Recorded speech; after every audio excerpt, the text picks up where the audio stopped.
Parlons du yoga. Parlons du yoga. On parle du yoga? Laissez-moi vous parler du yoga. Bonjour.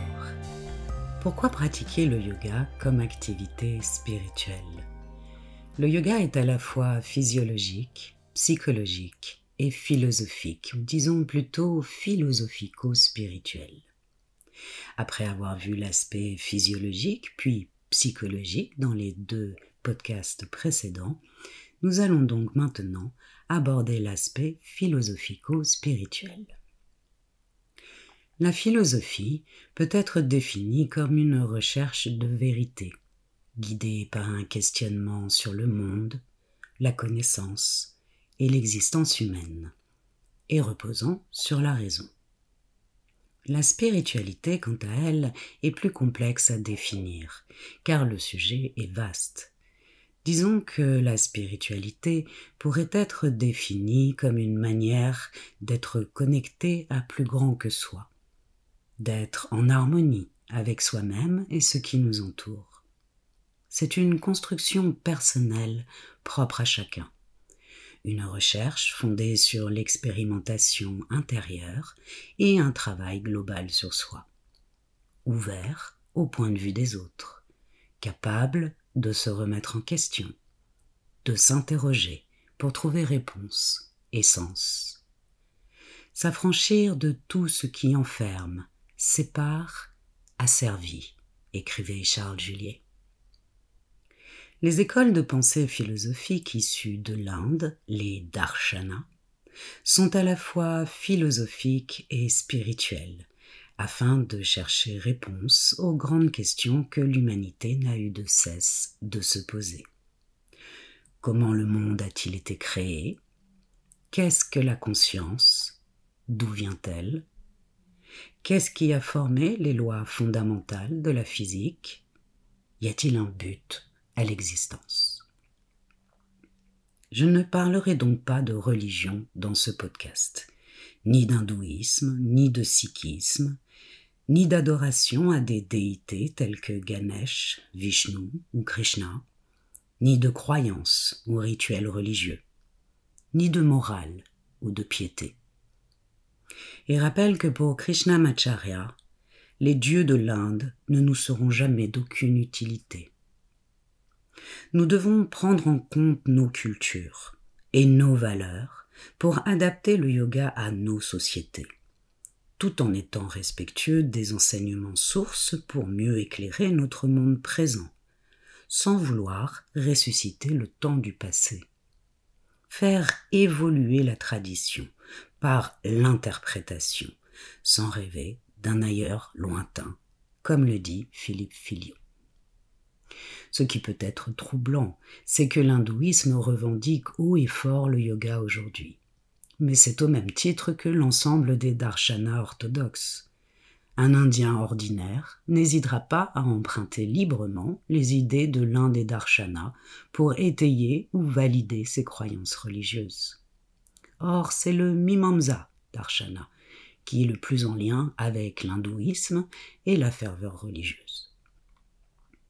Les deux darshanas qui nous intéressent ici sont le yoga de Patanjali et le Sankhya de Kapila.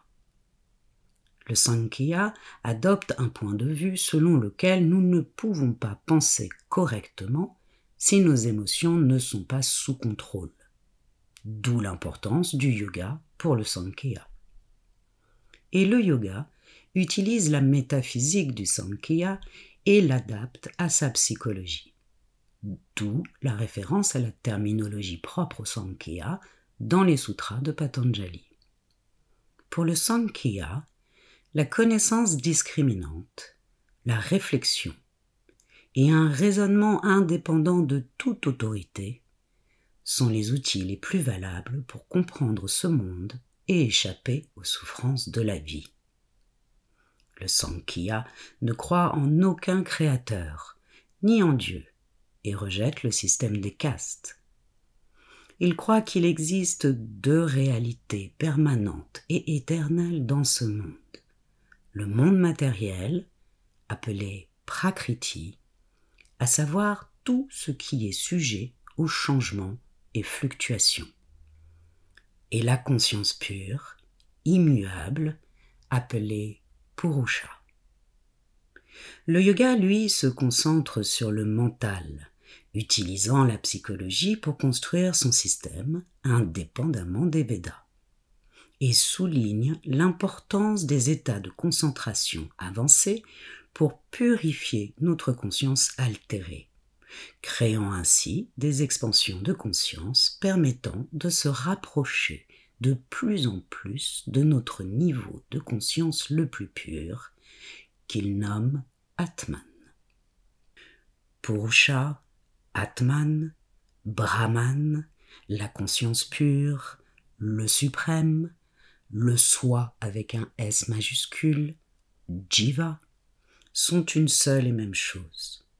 C'est un concept métaphysique qui sous-tend tout ce qui existe.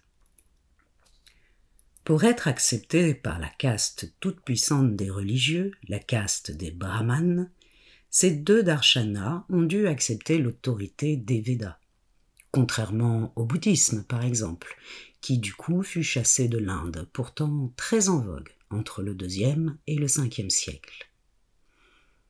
Mais il serait faux de dire pour autant que leur foi dans les Védas est aveugle. Quoi qu'ils prennent dans les Védas, ils le justifient par la raison et la logique, non par la foi religieuse. Que ce soit sous la pression de la caste brahmanique, comme certains le pensent ou pas, le yoga, qui n'était pas théiste sur le départ, introduit la notion d'Ishvara. Mais attention, Ishvara n'est pas, pour le yoga, le créateur de l'univers. Ishvara Pranidhana peut être traduit par la dévotion à Dieu pour les plus religieux. Les hindouistes choisiront donc une déité personnelle comme Shiva, Vishnu, Krishna ou autre. Ou alors la dévotion au divin ou tout simplement à ce qui nous dépasse, pour les autres. La divinité qui est en vous n'étant rien d'autre que votre conscience sous sa forme la plus pure. Cette dévotion, cet abandon en confiance à plus grand que soi ne définit pas le système du yoga, mais peut être une aide précieuse sur le chemin de la discipline du yoga, éliminant les obstacles, comme ne plus voir sa pratique comme un loisir ou une quête de performance, être dans la bonne attention et trouver raison à revenir sur le tapis régulièrement, même quand on n'en a pas particulièrement envie. Soyons clairs, il semble que pour Patanjali, la notion d'Ishvara, comme toutes les règles de conduite éthique ou la récitation des mantras, viendront les kriyas et aujourd'hui la pratique posturale, ne sont pas des conditions sine qua non aux expansions de conscience, mais sont des pratiques purificatrices qui peuvent aider à se mettre dans les bonnes conditions. Revenons sur le concept de la conscience pure. En Inde, un tempérament spirituel est une condition préalable pour l'étudiant en philosophie indienne. Il croit d'abord et explique et rationalise ensuite. Pour nous aujourd'hui, et vis-à-vis du yoga en particulier, j'aurais tendance à penser que cela peut aller dans le sens contraire, surtout pour les anticléricaux ou les athées. C'est en étudiant les textes et leurs commentaires, en étant interpellé par des convergences entre les découvertes scientifiques et celles des yogis, et surtout en expérimentant par les pratiques, que la spiritualité nous gagne. L'aspect à la fois physiologique, psychologique et philosophico-spirituel du yoga, tels des étapes sur notre chemin. Aussi, pour parler du concept de cette conscience pure que nous pourrions atteindre, pour nous occidentaux, je partirai des théoriciens quantiques pour faire sens. D'Oppenheimer, citant la Bhagavad Gita lors de l'explosion en 1945 de la première bombe atomique qu'il appellera Trinity, à Carlo Rovelli aujourd'hui, Beaucoup de théoriciens quantiques se sont intéressés aux Upanishads et autres textes philosophiques indiens comme base conceptuelle pour donner sens à leur découverte. Ce que ces chercheurs nous disent, c'est que tout est énergie, onde électromagnétique, possédant donc une vibration propre, mesurable en fréquence et porteuse d'informations. Albert Einstein aurait dit « Concernant la matière, nous nous sommes tous trompés. Ce que nous avons appelé matière est de l'énergie, dont la vibration a été suffisamment abaissée pour être perceptible par nos sens. Et c'est parce que votre main ne vibre pas à la même fréquence qu'une table qu'elle ne passe pas au travers. C'est parce qu'elle vibre de la même manière que certaines cellules souches d'un embryon se formeront ensemble pour créer certains tissus, tels que celles qui créent la peau et le cerveau. Par extrapolation, c'est parce que deux êtres vibrent sur une même fréquence qu'ils s'attirent. Cette énergie n'est pas immuable. Deux êtres qui s'aimaient peuvent ne plus rien avoir à faire ensemble au bout d'un moment. Certaines cellules, en nous, peuvent devenir malignes et créer une maladie. Cette énergie est propre au monde matériel. C'est Prakriti, Shakti pour les hindouistes. Comme l'ont découvert les physiciens quantiques, le monde matériel ne se limite donc pas, pour le Sankhya, à la matière minérale, organique ou végétale. Cela englobe tout ce qui est ondes électromagnétiques, nos pensées, nos émotions, les sons, la lumière.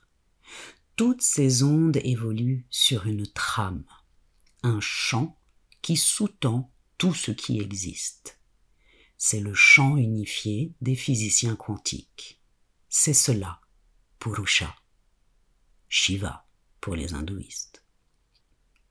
Ce n'est pourtant pas un il ou un elle, c'est indescriptible. Ça n'a pas d'avis, rien ne sert de lui faire grâce. C'est immuable, c'est en tout et partout, c'est en nous, dans la moindre particule qui nous compose. Une sorte de métaconscience, une conscience sous sa forme la plus pure. C'est Jiva en nous, c'est Brahman en tout, c'est un concept métaphysique. Le but ultime du yoga de Patanjali, c'est l'union totale avec cette conscience, ou plus exactement, se fondre en elle, ne plus qu'être conscience pure. Et le moyen d'y parvenir est la concentration, afin d'épurer de plus en plus notre conscience de tout ce qui fait qu'elle est fluctuante, nous faisant souffrir par la même. Votre conscience pure est là, déjà en vous, dans la moindre particule vous composant. Mais votre lien au monde matériel, à l'action toujours fluctuante des gunas, donc de l'énergie, vous éloigne de sa perception, brouille votre vision.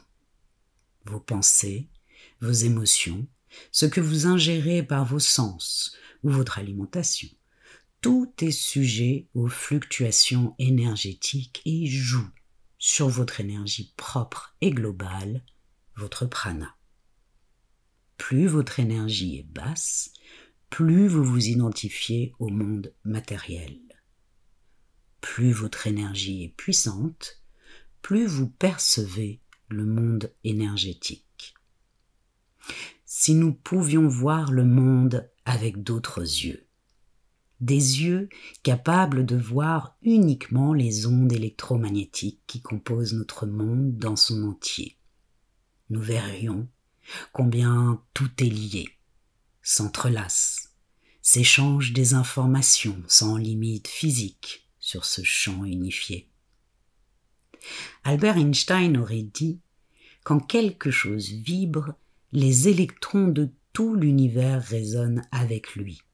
Tout est connecté. La plus grande tragédie de l'existence humaine est l'illusion de la séparation. » C'est de là que vient l'idée que nous sommes tous un. Ce n'est pas ici une histoire de solidarité, de fraternité ou de respect, même si le réaliser amène à cela. Y a-t-il un moyen de voir ainsi ? Le procédé photographique Kirlian, inventé par accident en 1939, a été amélioré aujourd'hui pour permettre de photographier une représentation de l'aura d'une personne, autrement dit, les champs énergétiques invisibles qui l'entourent, mais seulement à un instant T. Mais plus intéressant encore à mes yeux sont les études portées sur les psychotropes. De tout temps, les psychotropes ont permis de voir ce qui ne pouvait être vu. Les chamans d'Amazonie avec leur ayahuasca, les Amérindiens avec le peyote, certaines lignées de méditants avec des concoctions pour aider à percevoir ce qui peut être atteint, la psilocybine des champignons. Bon nombre de récits existent. Pour nous, occidentaux, cette dimension s'est ouverte via la découverte du LSD. Pour vous résumer brièvement, Albert Hofmann, chimiste suisse, invente presque par erreur en 1943 le LSD et fait le premier trip hallucinogène sous son effet. Fin des années 60, Richard Alpert et Timothy Leary sont professeurs de psychologie à l'université de Harvard et étudient les effets des psychotropes. Ils feront consommer à leurs élèves du LSD et se feront virer, évidemment. Timothy Leary participera allègrement à sa distribution auprès de la jeunesse américaine. Woodstock démarre, c'est la vague hippie et New Age qui démarre, avec cette fantastique ouverture vers des spiritualités nouvelles, l'éclatement des règles autoritaires d'alors et cet élan d'amour et de fraternité qui dépassera les frontières jusqu'en Europe. Richard Alpert, lui, partira en Inde et deviendra Ramdas et préférera à l'extase du LSD l'enstase méditative qu'il prônera jusqu'à sa mort comme chemin plus sûr et pérenne pour entrer en lien avec cette perception. Les témoignages sont nombreux, parlant de visions de couleurs vibrantes, révélatrices d'informations, de trames, de sentiments d'unité, de symbiose et d'amour. Ne vous méprenez pas. Je ne suis pas en train de faire l'apologie des psychotropes, mais je cherche à vous faire comprendre que le yoga n'est pas une croyance sans fondement, et je m'appuie sur des découvertes scientifiques valides pour vous amener à cela. Attention, la prise de psychotropes peut avoir des effets terribles sur des personnes fragiles psychologiquement. Ce n'est pas à prendre à la légère. Depuis la vague hippie, la consommation dite récréative des psychotropes et la répression anti-drogue menée par Ronald Reagan en son temps, les recherches sur les effets des psychotropes ont repris dans pas mal de pays aujourd'hui. Je vous parle de microdosing, pris non plus de manière récréative, mais sous protocoles médicaux, afin de remédier à des mal-être, des syndromes post-traumatiques et autres. Les expansions de conscience produites par la prise de psychotropes permettent de soulager les souffrances et permettent l'accès à un sentiment d'unité et de paix, comme les yogis l'ont toujours soutenu. Mais que se passe-t-il chez nous pour que nous soyons capables d'une telle vision, d'un tel sentiment d'unité ? La molécule responsable de cette perception, de ces expansions de conscience chez les psychotropes, est la DMT.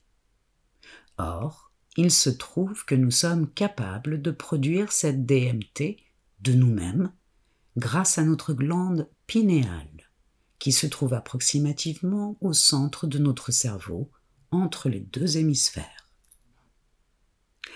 Or, il se trouve que nous sommes capables de produire cette DMT de nous-mêmes, grâce à notre glande pinéale qui se trouve approximativement au centre de notre cerveau entre les deux hémisphères, par effet piézoélectrique, puis par transmutation de la mélatonine qu'elle produit normalement pour régler nos cycles circadiens. Voici comment Joe Dispenza, neuroscientifique, chercheur et auteur de best-sellers, l'explique. L'effet piézoélectrique consiste à appliquer une pression à certains matériaux. Ce stress mécanique se transforme en charge électrique. La glande pinéale contient des cristaux. Cet effet s'applique sur eux. Lorsqu'on parvient à créer une certaine pression en bas de notre colonne vertébrale, en contractant certains muscles, en retenant notre souffle, cela augmente la pression intrathécale. C'est l'espace rempli de liquide qui entoure le cerveau et la moelle épinière. Cela fait remonter ce liquide céphalorachidien le long de la colonne jusqu'à la glande pinéale, exerçant un stress mécanique dessus. La glande se met alors à produire des métabolites améliorés de la mélatonine, appelés benzodiazépines. Ces molécules sont des hypnotiques, à partir desquelles on crée par exemple le Valium, et qui ont comme propriété d'anesthésier le mental analytique.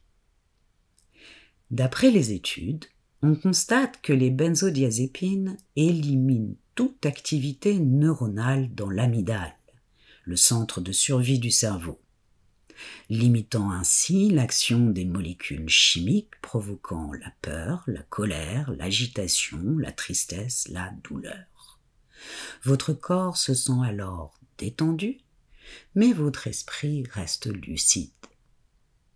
De plus, une autre molécule chimique créée à partir de la mélatonine et permettant d'obtenir des antioxydants puissants, les pinolines, entre en compte, attaquant les radicaux libres qui endommagent nos cellules et ont un rôle dans le vieillissement cellulaire et bon nombre de maladies.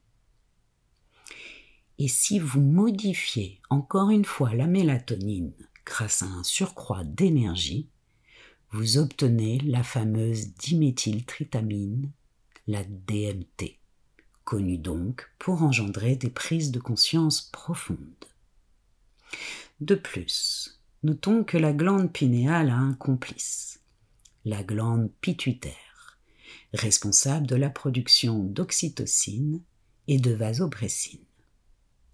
L'oxytocine est aussi appelée l'hormone de l'amour, connue pour déclencher des émotions élevées d'amour, de pardon, de compassion, de joie et d'empathie. Intéressant, non ? On comprend mieux l'intérêt du pranayama pour accéder aux états de méditation. Également à noter, sous l'effet piézoélectrique, la glande pinéale se met à produire et capter des fréquences électromagnétiques de plus en plus subtiles. La glande pinéale se comporte comme un transducteur neuro-endocrinien. Souvenez-vous, toute fréquence est porteuse d'informations. Une radio analogique marche ainsi. La fréquence de votre radio musicale préférée vous est invisible. Elle est pourtant là, dans le champ quantique. Lorsque vous allumez votre radio sur la bonne fréquence, il faut un moyen de traduire le signal en un message cohérent qui donne la musique que vous entendez. C'est ce que fait un transducteur.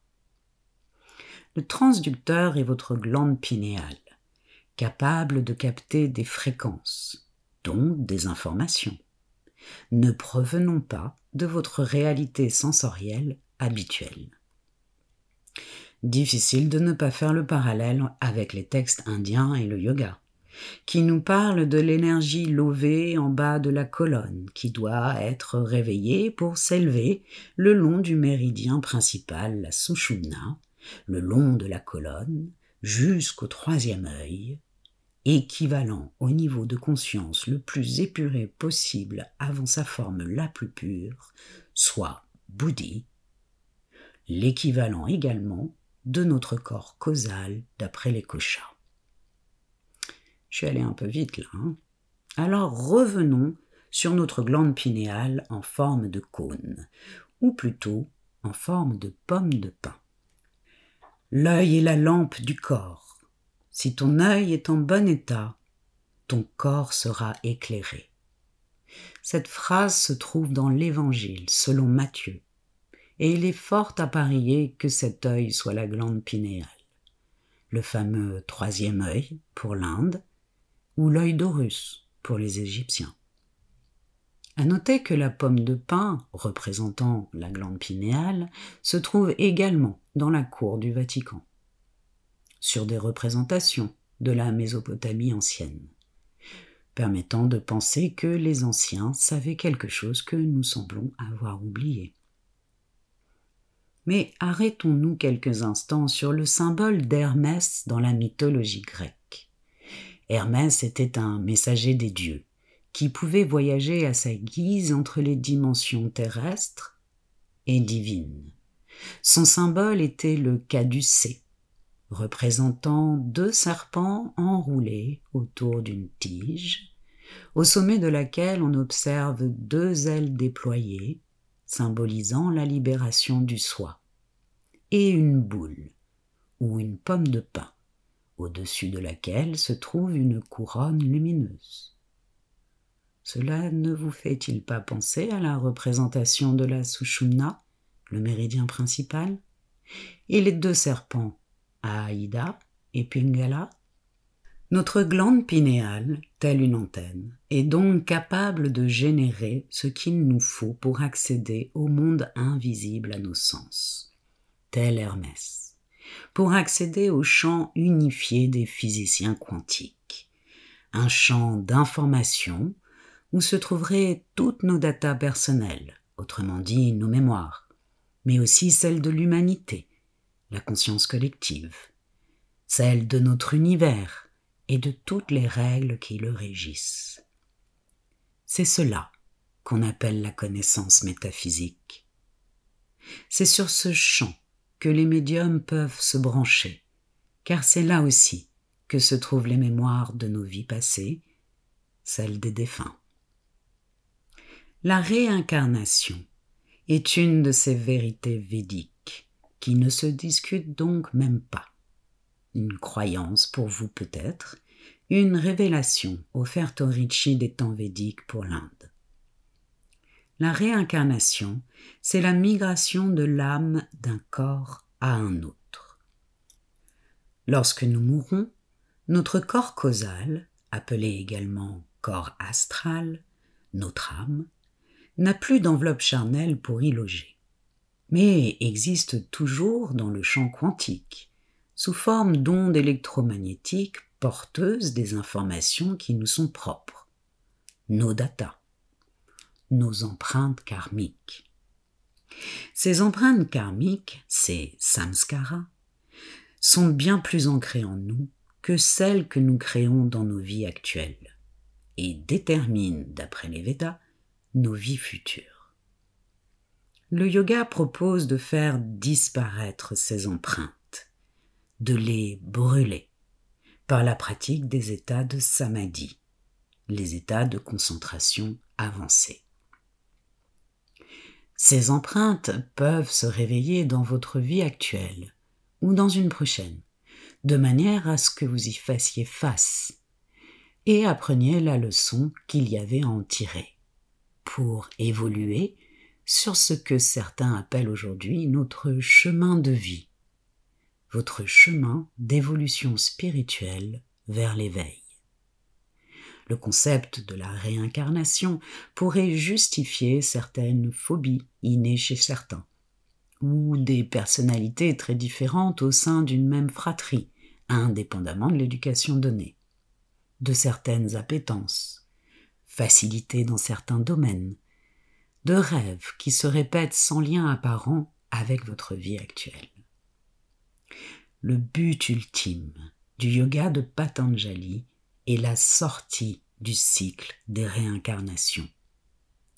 Un yogi qui a réalisé la forme la plus avancée de samadhi, à savoir nirbija samadhi, sans objet de concentration, doit détruire tous ses karmas avant de pouvoir faire la transition vers dharma mega samadhi et ainsi atteindre kaivalya, son moksha final, sa délivrance du monde matériel, donc de prakriti, donc de l'action des gunas, de l'énergie, pour ne plus être que pure conscience, se fondre et se confondre dans Purusha, devenir Purusha.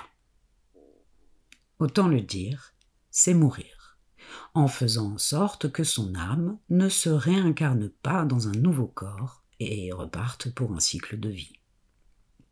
Votre corps causal, c'est-à-dire votre conscience pure mais encore porteuse de vos mémoires karmiques, elle est sattvique. Tant que vous avez encore des mémoires de vos vies passées, vous êtes encore dans le cycle des réincarnations, lié à Prakriti. Mais revenons un peu en arrière, vers quelque chose de plus concret peut-être pour vous, et surtout accessible. La connaissance yogique, Jnana. Albert Einstein aurait dit « Je ne suis pas arrivé à ma compréhension des lois fondamentales de l'univers à travers mon mental rationnel. Il y a un changement dans la conscience. Appelez ça l'intuition ou ce que vous voulez, la solution vient à vous et vous ne savez pas comment ni pourquoi. » Cela se passe donc, comme nous l'avons vu précédemment, au niveau de notre glande pinéale, notre troisième œil, votre sixième chakra, qui peut donc émettre, mais surtout capter des fréquences de plus en plus subtiles, autrement dit, des informations issues du champ quantique. Quand votre cerveau se relie à un niveau de conscience supérieur, votre état de conscience personnelle s'élève. Ce niveau de conscience, propre au troisième œil, induit par un état soutenu de concentration sans interruption, est ce que le Sankhya appelle Buddhi. La racine Bud en sanskrit signifie éveillé. Seul Buddhi est capable de percevoir Purusha. Résumons à nouveau s'il en était besoin. Énergie et conscience ont beaucoup à voir ensemble, mais ne sont pas la même chose. Comme nous l'explique la physique quantique, tout est énergie. Ondes électromagnétiques, la matière propre, nos émotions, nos pensées. Cette énergie est fluctuante. Elle peut avoir 3 qualités, rajasique, tamasique ou sattvique. Elle compose Prakriti. Cette énergie évolue sur un champ, le champ unifié des physiciens quantiques. C'est la dite conscience pure. Cette force qui sous-tend Prakriti, sans pour autant intervenir, immuable. C'est Purusha, appelé également Atman pour le yoga, Brahman pour le Vedanta Darshana, le suprême, le soi avec un S majuscule, Jiva quand il est en nous.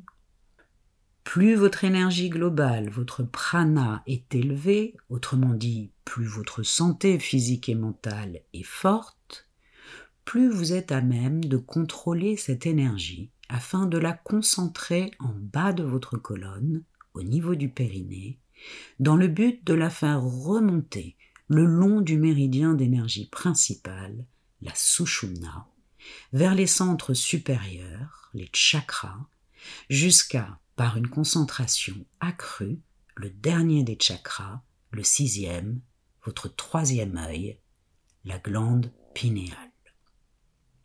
À savoir que 2 personnages connus ont été observés et monitorés dans des états de concentration tels, qu'on appelle alors des transes, ou des enstases, pour reprendre les mots de Mircea Eliade. Ce sont Vivekananda et Krishnamacharya. Ce qui a été le plus impressionnant pour les observateurs d'alors, c'est l'apparent arrêt du cœur et du souffle de ces deux grands méditants. Or, je pense que ce n'est dû qu'au fait que leur instrument de mesure d'alors n'était pas capable de lire la réduction drastique de leur rythme cardiaque. Toute l'énergie qui est mise d'habitude dans les fonctions vitales et la lecture du monde qui nous entoure est alors concentrée, tel un rayon laser dans une seule direction, celle de la Sushumna, dans le but, ne serait-ce qu'un instant, d'obtenir une expansion de conscience équivalent à celle de Buddhi, cette forme d'intelligence intuitive, au-delà de la raison discursive, qui peut donc comprendre tout, physique ou métaphysique, de manière très claire et succincte, car branchée sur le champ quantique, porteur d'informations. C'est pour cela que l'on parle de connaissances dites révélées, comme celle des Védas. Et c'est donc pour cela que l'Inde ne remettra jamais en question les vérités védiques. Parlons maintenant des siddhis. Sur le chemin d'une pratique de plus en plus concentrée, offrant une compréhension toujours plus fine du mécanisme mental, avec discernement et clairvoyance, certaines autres choses vont se développer. L'acquisition de perceptions extrasensorielles, les siddhis, souvent traduits par pouvoir, et faisant l'objet du 3e chapitre des Yoga Sutras de Patanjali. Sur le sujet des pouvoirs extrasensoriels, télépathie, télékinésie, sortie de corps, lévitation, médiumnité, etc., sachez qu'ils sont eux aussi étudiés scientifiquement. Bien qu'une partie de la communauté scientifique continue à hausser le sourcil, de plus en plus d'entre eux prennent cela au sérieux et les protocoles sont validés petit à petit.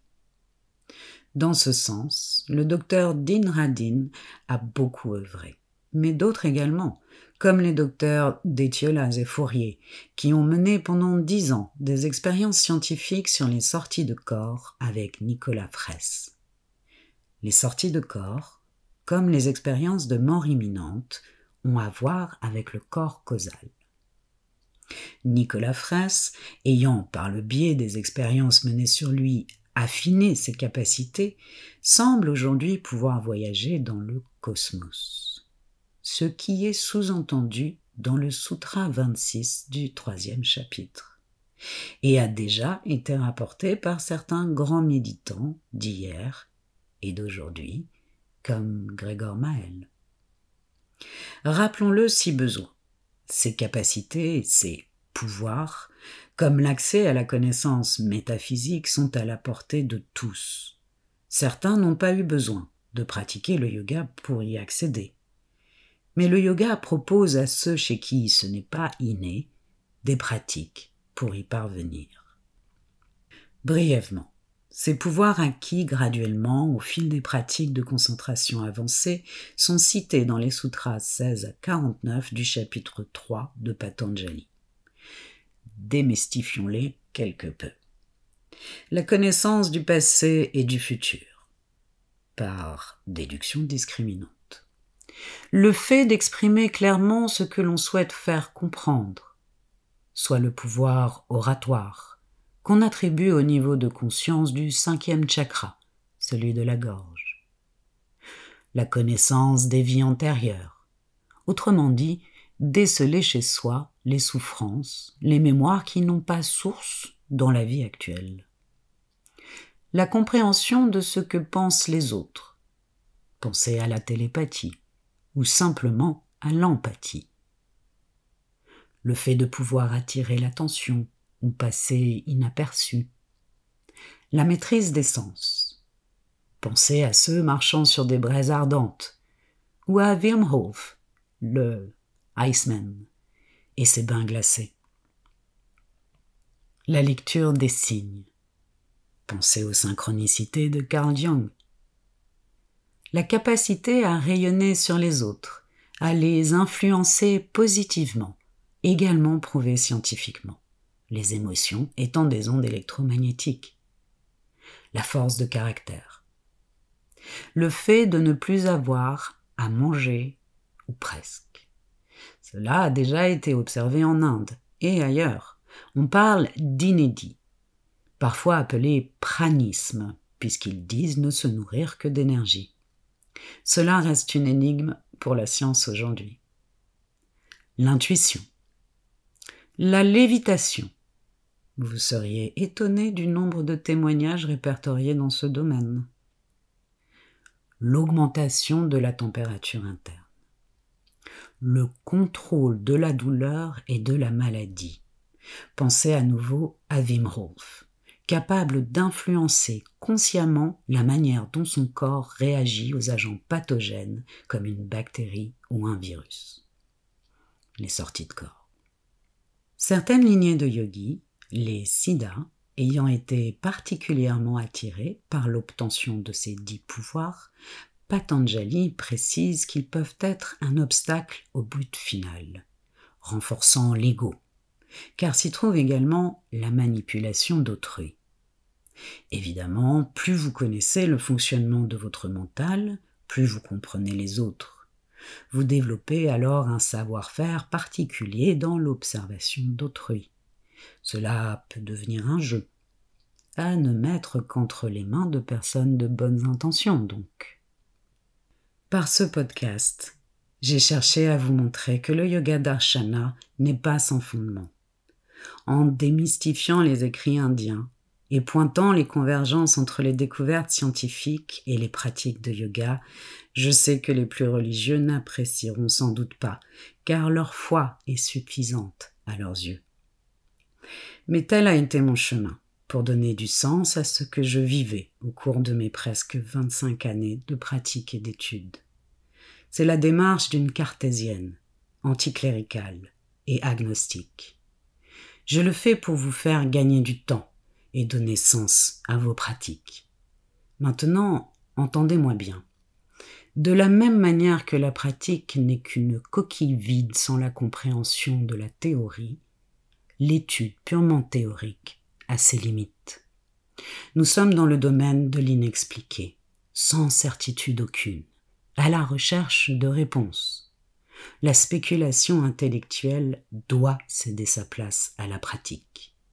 Vous pouvez avoir saisi de manière intellectuelle ce qui vient d'être dit. C'est sans comparaison avec la compréhension que la pratique peut vous apporter.